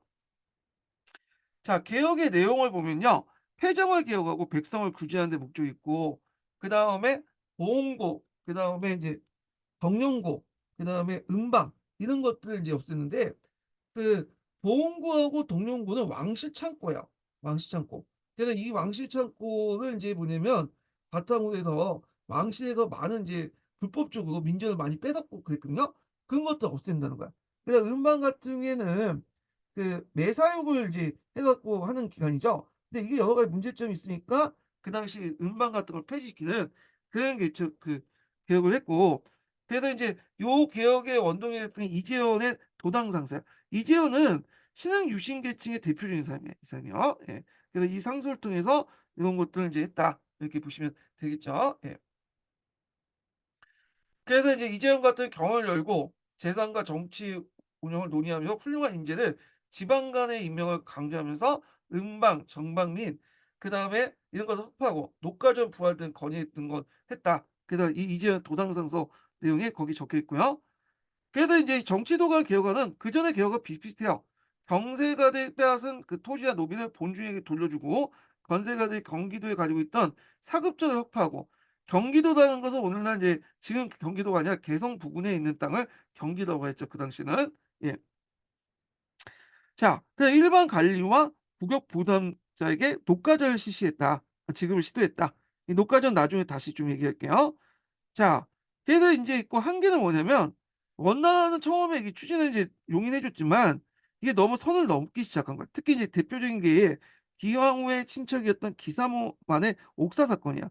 그때 기사만이 인제 뭐냐면 불법적인 토지를 많이 가지고 있다고 해 갖고 조사를 했는데, 그때 조사하는 과정에서 옥살을 당했어요. 그러니까 기왕후가 열받았겠죠. 결국에는 원나라가 이걸 중지시켰던 거죠. 그다음에 검문세력대 정치적 패단은 원 검문세력들의 정치적 패단 원의 간섭 고려 지배와 관련돼 있기 때문에, 따라서 원후부터 정치 독립이 오는 한 개혁은 불가능했다. 그래서 이 당시 검문색 때 여러 가지 폐단을 개혁하려고 했지만 이 검문색들이 원나라 그 붙어 있잖아. 예. 그렇기 때문에 원후부터 독립해야 진정한 그 검문색도 없애고 우리가 전민 변조 사업을 할 수 있었던 거죠. 근데 원간섭기 때 그 원나라의 지원을 받았다고 했지만 검문색도 계속 원나라에 계속 연결돼 있는 이상은 뭐냐면 개혁에 한계가 있었다는 거죠. 그래서 이걸 대표적으로 볼 수 있는 게 기사면허 옥사 사건에 의해서 결국에는 기양호의 노하우를 싸서 요 개혁이 중단됐다. 그래서 기양호는 누구하고 연결됐다? 검문 세력들과 연결됐고, 이 검문 세력들의 대표적인 사람이 기양호의 오빠였던 기철이라는 사람이죠. 예. 그래서 요런 거와 연결돼서 이제 보시면 될 것 같아요. 예. 자, 그다음에 인제 넘어가서 공민왕 개혁 관련된 내용을 보겠습니다. 자, 이 국민학 관련된 개혁은 시험 문제 자주 나오죠. 되게 중요한 부분이. 예. 그래서 인제 이렇게 했는데, 자, 원명 공민학 개혁의 시대적 배경을 보면 예전의 개혁을 못했던 이유가 뭐예요? 원나라가 힘이 강했기 때문이죠. 근데 이 당시에는 원나라가 점점 힘이 약해지면서 각지에서 강남 각지에서 반란이 일어나요. 예. 그래서 그 당시 이제 그 주원장이 명을 세우죠. 명나라가 이제 그 주도권을 장악하기 시작했던 시기죠. 그래서 원나라 간섭 없이 또는 원나라의 어떤 공격을 받더라도 물리칠 수 있었죠. 그런 것 등등 해가지고 원명 교체기 때 개혁을 할 수 있었다. 국민당이. 그래서 국민당의 개혁을 크게 두 개의 카테고리로 보면 대외 정책이 있고 대내 정책이 있어요. 자, 대외 정책 같은 경우에는 반원 정책이죠. 예. 그래서 처음부터 반원했던 건 아니고 반원했다가 또 친원했다가 반원했다가 왔다 갔다 해요. 중립했다가. 예. 하여튼 전반적인 흐름은 반원 정책이었다는 거. 그래서 인제 기철 등 부원배를 제거하고요. 그리고 정동행성 이문서를 확보하고요. 쌍성 총검을 공격해서 천령 이북당을 회복하죠. 요게 세 가지가 동시에 이루어졌어. 어 그런 것들이. 그래서 쌍성 총검부 요 땅을 이제 회복을 했죠. 예. 그래서 이제 그 당시 쌍성 총검을 이제 회복할 때 그 당시 이제 이자영인가 하여튼 그 누구죠? 이성계 아버지 이름이 기억이 안 나는데 그 사람의 도움을 받고 인제 뭐냐면 회복을 했잖아요. 그래서 그때 이성계가 서울을 진출할 수 있었다 계기고. 그래서 이제 쌍성총과부고 나중에 인제 명나라가 그 전국을 통일하고 나서 이 쌍성총과부를 뭘 설치하려고 천량리를 설치하려고 해. 왜냐하면 그 명나라 입장할 때는 원의 영토는 명나라가 그대로 계승한다고 생각했기 때문에 당연히 원나라 영토였던 쌍성총과부는 자기 땅이다. 그래서 요게 천량리를 이제 설치하려고 했고 그것 때문에 이제 고려 외교적 마찰이 일어났고 고려 내부에서 위화도 해군 그러니까 고려 내부에서 요동 정벌이 논의가 일어났던 거죠. 예. 그다음에 여기 또 보시면 알겠지만 여기 또 북진을 해 가지고 공민왕 때 땅을 넓혔죠. 여기 땅까지. 예. 길쭉까지 땅을 넓혀서. 그래서 앞에서의 동북 구성의 위치가 여러 가지 설 중에 길주설이 있었던 이유가 뭐냐면 이거 예전에 한번 고려가 회복했기 때문에 요 지역을 좀 뭐냐면 잘 알고 있기 때문에 금방 회복할 수 있었다는 공민왕 때 이런 가설이 인제 뭐냐면 뒷받침할 수 생각을 할 수 있겠죠, 가설을. 그래서 인제 요 내용들 좀 기억을 해 두시고 자 그다음에 또 인제 눈여겨볼 게 뭐냐면 명나라가 등장하니까 사신을 보내서 칙명 정책을 포방했어. 그래서 이거는 그 공민왕 후기 때예요. 예. 그래서 인제 4 대 정책이 원에서 명으로 바뀌었다. 이렇게 보시면 되고 후기 때 내용이고 그다음에 요동정벌을 하죠. 이걸 동령벌 정벌을 하는데 원래 동령부가 평양, 서경에 있었잖아요. 그러다가 요동으로 옮겼죠. 예. 그래서 요양과 심양이 그 당시 중심 도시였는데 두 번에 걸쳐서 이제 용 요동정벌, 동령벌 정벌을 하게 돼요. 그래서 1 차, 2 차 그래서 동령부 요양을 점령하고 우리 영토를 성폭하고 그때 인제 북원이라는 정권이 있었는데 북원과 단절하고 그 심양 세력의 어떤 근거지인 부원 세력들을 제거하는 목적에서 심양 세력의 근거지이기도 하고 부원 세력의 어떤 근거지라는 그 지역을 정복하면서 그 기반을 없애려고 했죠. 부원 세력들의 그 기반을. 그래서 인제 아쉽게도 여기를 그냥 점령했으면 되는데 왜냐면 요동이 그 당시 그 무주공산 땅이었거든요. 그러니까 북원 땅도 아니고 명나라 땅도 아니고 그런 땅이었어. 그런데 거기를 점령하고 그냥 지켰으면 이 요동이 우리 땅이 될 수 있었는데 그냥 여기가 지키기 어렵다 해서 그냥 뭐냐면 우리 영토 선포하고 불려놨어. 이게 아쉽죠. 예. 그래서 인제 이거 관련돼서 인제 이성계 업적 중에 하나가 여기에 들어가 있죠. 요빙어촌 요 용비어촌가 여기 들어가 있죠. 그 내용이 있어요. 예. 자 그래서 인제 이렇게 대외정책 반원 정책을 하니까 그 당시 기양후가 인제 좀 열받죠. 그래서 기철을 자기 아버지 그 오빠도 죽이니까 안 되겠다. 덕훈군을 인제 뭐냐면 내세워 가지고 이 사람이 왕이 되고자 한 건 아닌데 억지로 떠밀려 가지고 하여튼 덕훈군을 왕으로 내세워 가지고 고려를 쳤죠. 근데 이때 이제 원나라는 예전의 원나라가 아니야. 곧바로 인제 이성계나 최영이 이끌었던 고려 군대에 의해서 격파가 돼요. 예. 자 하여튼 이렇게 있고 그다음에 대내 정책을 인제 보겠습니다. 자 대내 정책은 권문 세력을 억압하고 왕권을 강화하는 개혁 정치를 했다. 그래서 이제 예전에 시험문이 나왔는데 문종 때 간지였던 삼성 육부제 구간제를 복구시키고요. 그다음에 신진사대부를 적극적으로 등용했죠. 신진사대부를 적극적으로 등용했던 그 기간이 어디냐면 성균관이야. 성균관을 통해서 적극적으로 이제 신진사대부 등용했다는 거 요거 있고, 그다음에 또 정방 폐지도 이제 신진사대부 연결돼 있죠. 그리고 가거제를 기억했어. 그래서 그 당시 원나라도 이제 가거를 실시했죠. 그 원나라의 가거를 영향을 받는데, 보통 중국의 가거제는 삼층제잖아요. 그러니까 삼층제고 거기에다 송나라 때 전시제도가 실시되는 거 그것까지 해서. 근데 송나라 때가 이제 원나라 간제 가거제도 영향을 받으니까 송나라의 전시제도가 원나라의 전시제도에 영향을 줘요. 원나라의 가거제도에. 그리고 이걸 통해서 다시 고려가 전시제도를 받아들였다. 그래서 삼층제도를 받아들였다. 이렇게 보시면 돼요. 이거는 나중에 가거제도 할 때 다시 얘기할게요. 그리고 사당 중심에서 경학 중심으로 바뀌었다. 가거제 개혁 관련된 내용들. 그래서 정방을 폐지하고 성균관을 중용하고, 그리고 가거제를 개혁해서 사장에서 경학 중심. 원래 이제 성리학은 이제 문장보다는 경서를 강조하잖아요. 전시가제도 도입 이런 것들이 세 가지 등이 신진사 대비 기반을 확충하는 데 큰 역할을 했다. 요거 꼭 외워두세요. 예. 자, 그다음에 인제 신돈을 등용해서 그 당시 우리가 알고 있는 전민병정 도감을 설치했죠. 요거 예전에 기출문에 나왔던 거죠. 예. 그래서 검문세족들의 어떤 빼앗은 토지는 원래 주인에게 돌려주고, 그 노비로스 양이 되는 자들은 해방시켜 주는 그 것들인데, 이게 고조사에 나와요. 그래서 신돈이 그 개혁을 하니까 뭐냐면 나라 내 모든 사람들이 기뻐하면서 "성인이 나섰다." 하면서 인제 하잖아요. 근데 이 신돈이 이렇게 정민명령 도감을 하고 나는데 그 개혁 기준을 되게 유지했으면 되는데, 신돈이 이제 그 고요사나 고요사 조를 보면 막 뒷돈 받아먹고 뭐 여자 밝히고 막 그게 하고, 또 나중에 이제 국민당이 명나라와 친명 정치를 하면서 그 승 승려 출신인 신돈하고 좀 손절하죠. 그래서 결국에는 이제 뭐냐면 나가 떨어져서 인제 뭐냐면 죽게 되죠, 국민당한테. 예. 자, 그리고 그 나중에 조선을 세웠던 그 신진사대부는 신돈을 되게 안 좋게 생각해. 그래서 이제 신돈이 공민왕한테 이제 뭐냐면, 공민왕의 아들이 없었거든요. 그러다 보니까 신돈이 자기 첩을 공민한테 줬는데 첩이 그 당시 애를 가지고 있었어. 그래서 공민은 그걸 또 모르고 이제 처벌 받았죠. 그 애 같으니까 자기 아들인 줄 알고 자기를 이 아들을 이제 일종의 그 자기 후계자로 삼은 거야.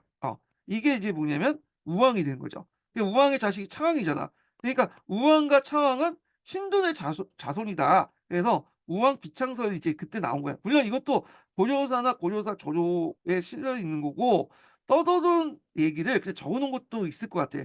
아마 왜냐면 고려가 그 고려를 멸망시킬 때 내걸었던 거 내용이 그중에 하나거든요. 그 우왕과 창왕이 신돈의 자손이기 때문에 공양을 내세웠다. 그리고 그 공양으로부터 성향을 받은 거잖아요. 그렇기 때문에 이 우왕 비창설 같은 경우에는 좀 믿을 것은 믿지 못하겠지만, 하여튼 신돈하고 연결돼서 이 진행됐다, 기록돼 있다는 걸 좀 기억을 해 두시면 될 것 같아요. 자, 그러다가 이제 노국공주가 죽고 나서 이제 공민왕이 헷갈락 돌죠.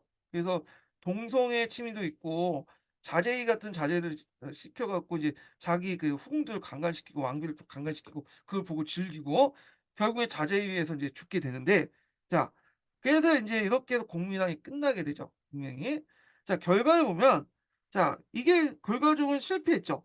왜 실패했냐? 두 가지 이제 요인을 볼 수 있는데, 첫 번째가 검문 세력의 압력과 간섭 때문에 두가 있고요.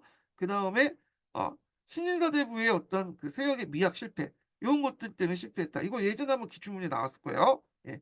그래서 이제 국민항 개혁 관련된 내용들을 좀 얘기했고요.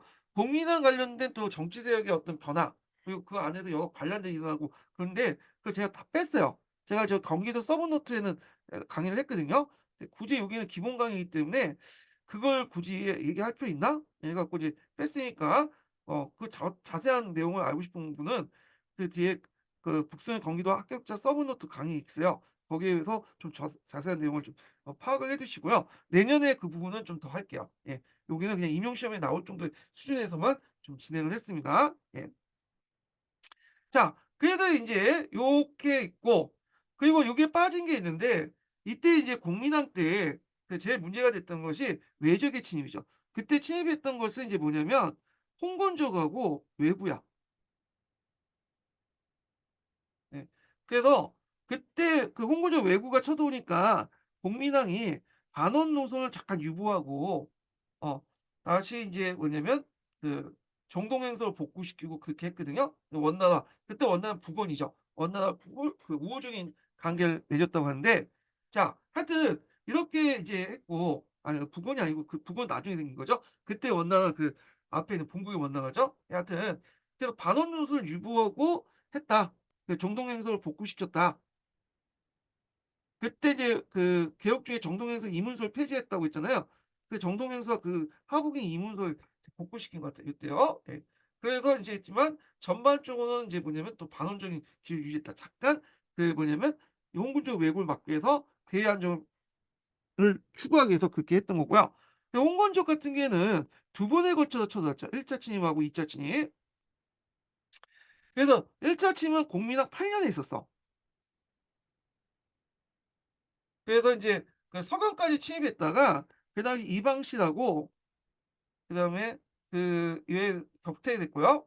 그다음 복민왕 10 년에 또 한 번 쳐들어왔죠. 이 사람은 개경까지 공격해서 한때 개경이 함락됐어요. 예. 복민왕이 그쪽 경북의 안동까지 도망갔고 이제 피난을 했지만 후에 이방시나 정세훈, 최영, 이성계가 힘을 합쳐서 여기를 격퇴하고 다시 개경으로 환대했다는 거. 예. 이런 것도 이제 좀 같이 기억을 해 두시고 그래서 이렇게 이제 왜구하고 홍건적을 치고 쳐들어오는 걸 막는 과정에서 신흥 무인색들이 등장했죠. 그중에 대표적인 게 이성계하고 채용 같은 사람들이고 이성계는 이제 그 당시 급진파 사대부와 연결돼서 조선이라는 나라를 세웠죠. 이렇게 또 연결돼서 이제 볼 수가 있다. 이렇게 보시면 될 것 같아요. 자, 그래서 이제 이렇게 해서 한번 그 고려 때까지의 정치 관련된 내용을 좀 봤고요. 그다음에 고려 사회사와 관련된 내용을 보겠습니다.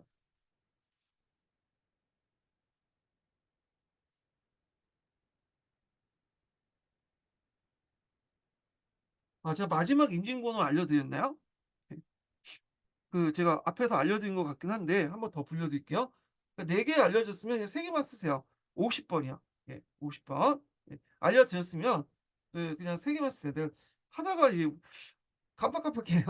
그래서 알려줬냐는지 이게 헷갈리는데 하여튼 50 번입니다. 예. 4개 알려줬으면 3 개만 쓰시면 돼요. 자 고려 같은 경우에는 인제 양천제라는 법제적 신분을 갖고 있었어요.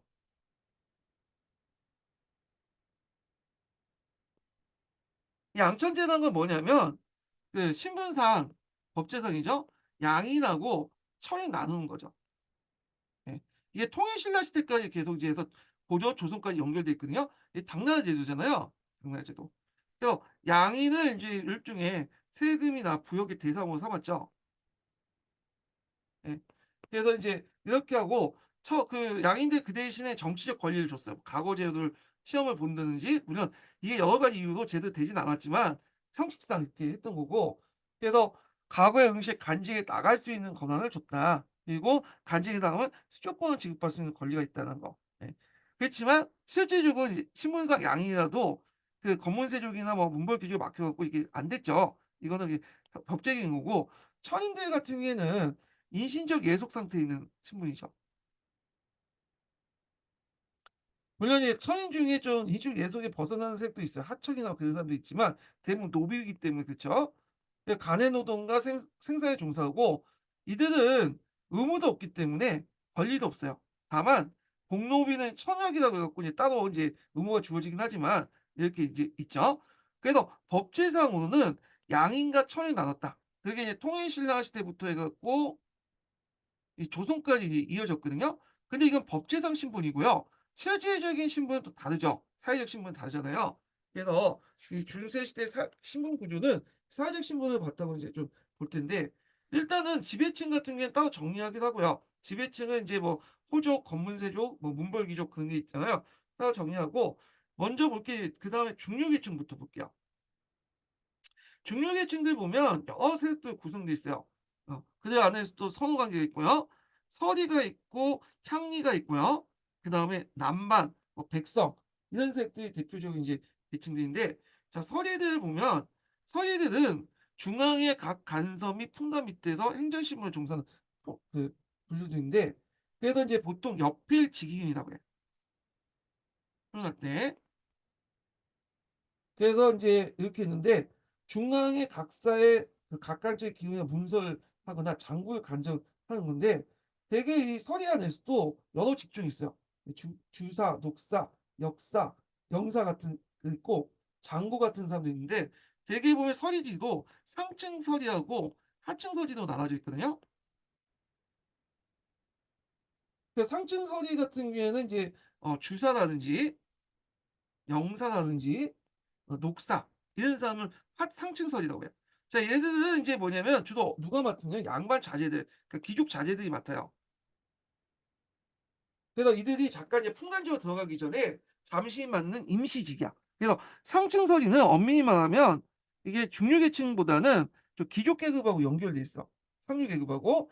아, 근데 이제 하층서리 같은 게 장고라는 사람들이 있거든요. 이들은 이제 뭐냐면 미입사직으로 풍간측에 들어가지 못해. 그러니까 우리가 생각하는 그 중류계층으로서 인제 그 서리는 요 하층 서리를 얘기한다. 이렇게 보시면 돼요. 그래서 고려시대 때는 이 서리들, 상층 서리들이 그 뭐냐면 중앙간직에 올라가기 전에 약간 임시직으로 맡았다. 이렇게 보시면 될 것 같고요. 그리고 이들 중에 일부가 이제 또 그 뭐냐면 간직에 진출할 수 있었죠, 상층 서리 일부가. 근데 조선시대는 서리는 완전히 뭐 상층에서 하층 떠나서 각을 못 봐요. 간행적으로 못 보게 했어. 그래서 중인계층으로 이렇게 머물게 했다. 이게 좀 차이가 있어. 예. 자, 그다음에 인제 이렇게 있고 향리계층이라는 사람이 있어요, 향리. 향리는 나중에 장리도 이름을 뱉는데 호족에서 이제 호족의 자식들이죠.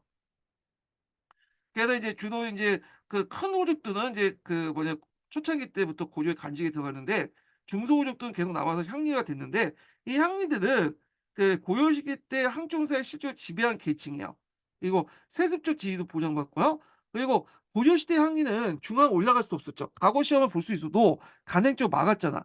근데 중앙에 끊임없는 간인을 공급하는 역할을 했다. 그래서 이제 약간 이제 보시면 이 고려 시대 때 향리들 보면 그 이렇게 이제 계속 이제 뭐냐면 집에 좀 편입됐는데 보면 이 향리 기원이 호족이죠. 호족은 대호족들은 문벌귀족이 됐고 중소호족들은 이제 향리가 됐는데 이들이 뭐 가거나 이런 걸 통해서 또 문벌귀족 이렇게 편입이 됐고요. 고려 후기 때 들어가면 이제 검문세족들이죠. 근데 요게 향리들 상층 향리 있죠. 동교직, 청설직, 경고직 이나 상층 향리 신진세대 사대부라고 하는데 이들도 계속 검문세족들이 이제 편입이 돼요. 아, 그리고 아니면 또 신을 유신으로 해 갖고 따로 개혁적 세력이 되든가. 자, 근데 이런 그 항리들을 통해서 계속 끊임없이 새로운 피를 주고받던 이제 이런 시스템이 조선 시대에 들어가면 완전히 끊어지게 돼. 그래서 이들이 이제 상층 항리들이 신진사대부 되고 그래서 자기가 인제 뭐 그 기반이 항리인데 그 밑에 있는 항리들이 올라가는 거를 막아 버린 거야. 그래서 여러 가지 간행적으로 인제 만들어서 향리가 과거 시험 못 보도록 한 거야. 그래서 뭐 향리가 이제 과거를 보려면 지방간에 허락을 받아야 되는데 허락 안 내주죠. 예.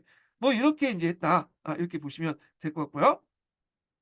자, 그런 것들 이제 같이 기억을 해 두시면 되고 고려국의 항리 계층의 분화 보면 상층부는 신진관료와 그다음에 그 첨설직, 동정직, 경고직 등을 받은 이게 다 보면 이제 그 명예직인데 이런 명예직을 받은 훈관들이 근처에 등장했는데 이들 유황fun관이라고 해요. 또 정량fun관, 항량fun관이라는데 이들이 인제 있고 지위가 상승했고 나머지 항리들은 항리역이라고 해서 하층 항리죠.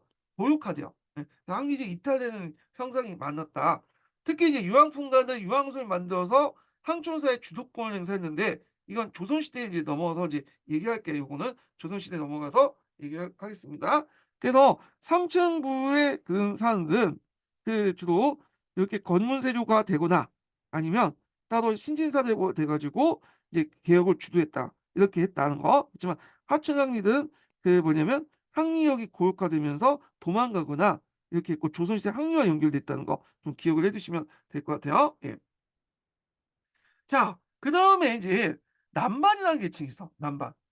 남반은 이제 어떤 계층이냐면 이 고려 시대만 있었던 계층인데 보통 이 왕이 이제 딱 있으면 이렇게 있으면 요쪽 동반과 서반이 있죠. 그래서 동반은 문인이 있고 서반은 무인이 있잖아요. 근데 있는데 이 왕을 기준으로. 근데 고려 시대 때는 또 다른 새로운 관료군이 있었어요. 이 남반이야. 예, 남반. 그래서 이 남반은 동반과 서반에 비해서는 좀 지위가 낮은 하층 관리들이었어요. 그래서 이제 주로 역할이 뭐냐면 고려시대 때 궁정의 숙직 역할이나 왕의 시종, 호종, 왕명 전달하는 역할을 했다는 거. 그래서 그들이 올라갈 수 있는 이제 단직도 사품직밖에 안 돼. 사품이 상한선이야. 예. 그래 갖고 있고 그것조차도 문종 때 개혁 이후는 칠품으로 내려갔어요. 칠품이 최고위야.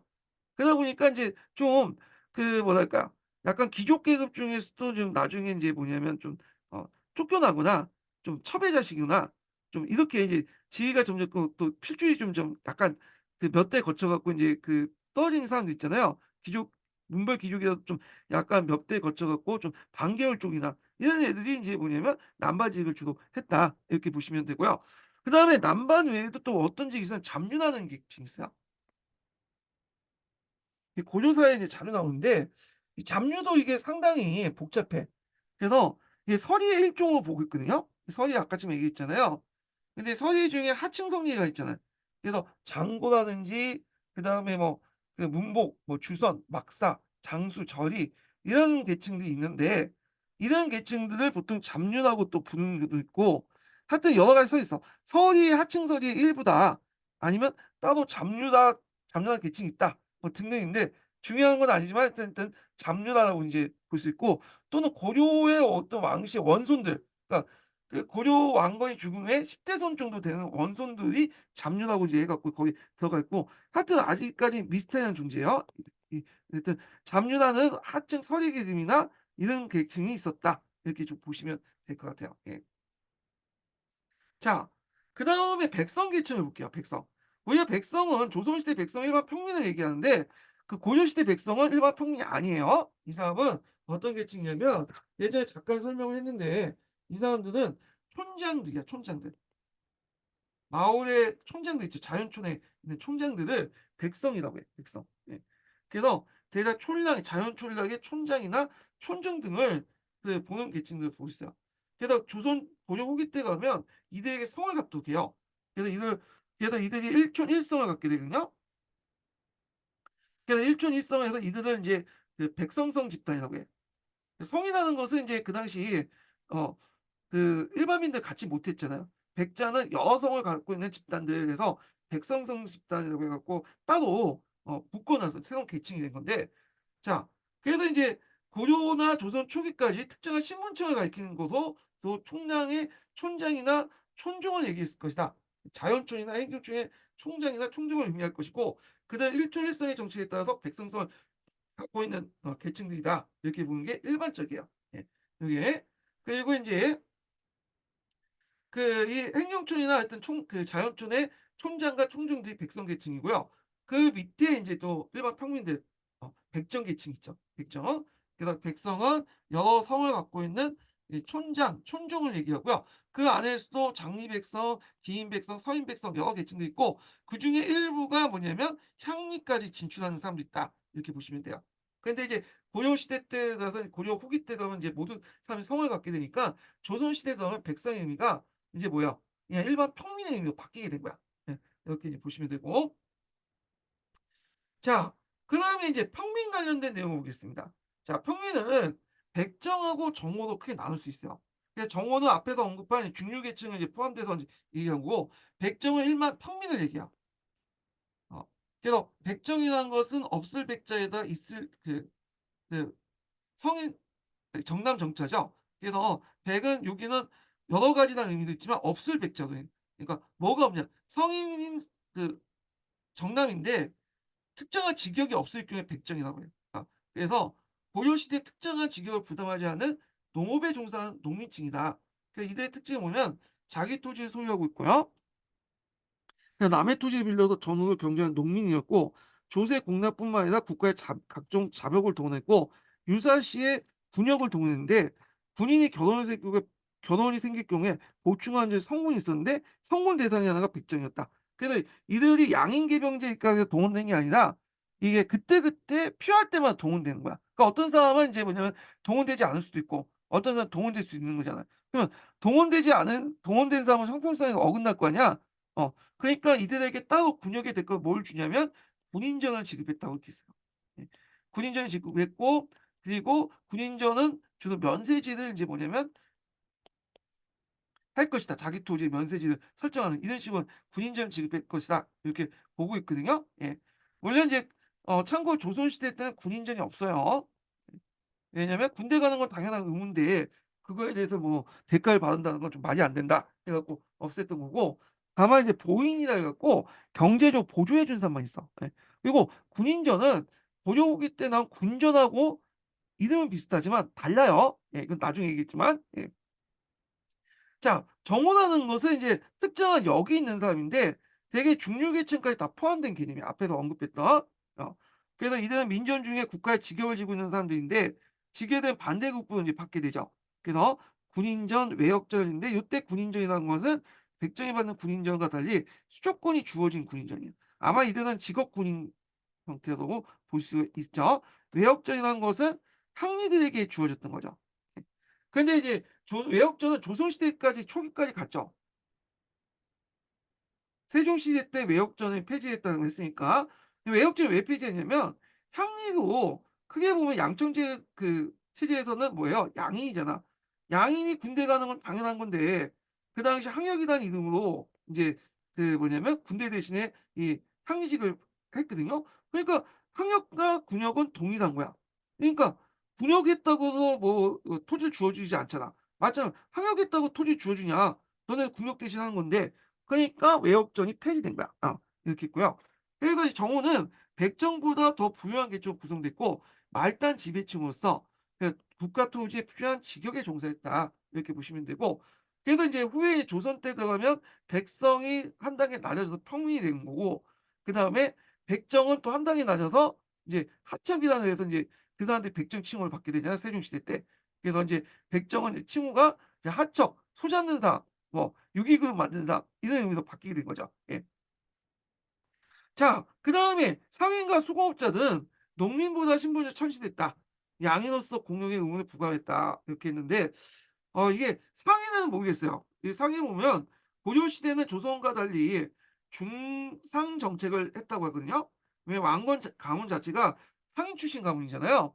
그러니까 국가가 적극적으로 상인에게 간섭하고 했는데 그 중상 정책을 이제 추진한 거와 상인의 어떤 신분적인 어떤 역할하고는 좀 다를 수 있으니까 저는 그냥 이런 교과서에 있는데도 그게 쓴 거예요. 예. 그런 것도 좀 같이 기억을 해 두시고 이들도 신분상은 양인이야. 예. 그래서 이렇게 연결됐다. 이렇게 보시면 되고 자 그다음 노비와 천민 관련된 내용은 설명이 좀 길어질 것 같으니까 다음 시간에 진행을 하겠습니다. 자 오늘 강의 듣느라 수고하셨고요. 예 다음 시간에 뵐게요.